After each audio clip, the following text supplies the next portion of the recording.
Mind was the result of a big deep dive that Rivian kicked off over 2 years ago, where we looked at the robotic space and specifically looked at robotics in manufacturing and came to the view that really to be successful at scale, to build an at-scale business, we would need to have, or you would need to have, very large-scale access to data flywheel, the ability to develop hardware that's reliable and stable, a deep understanding of industrial systems, and importantly, you need an at-scale first customer. And as we really spent time on that, we came to the view, and I really deeply came to the view that this needed to be its own standalone business, and we wanted to create a new business. And so we structured the whole Mind governance and architecture and Rivian ownership stake in Mind around the idea of leveraging some of the tailwinds that Rivian can provide as a first customer, along with leveraging a lot of the supply chain and product development expertise that exists within Rivian. But I think an interesting thing when you look at a robot is how similar it is from a technology point of view to an electric vehicle. So an electric vehicle is an energy system. That energy system is, of course, powering actuators, motors to drive the vehicle.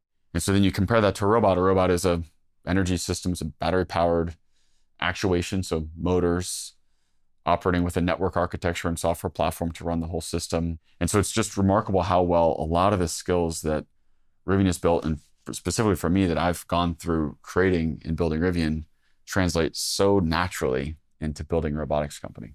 You're talking about mastering the automotive floor today, but then extending it to other industry verticals down the line. What lessons from automotive manufacturing do you think transfer to other industries? Well, the beauty of building a car is it's such a complex product where you have so many different types of manufacturing. Lots of different joining techniques, from welding to different types of parts, castings, stampings, and a very broad range of fixtures, assembly techniques. And so you have a really nice broad data set from which we can train a model, and then that model can be deployed to support building appliances, support building soft goods, like let's say shoes is a good example.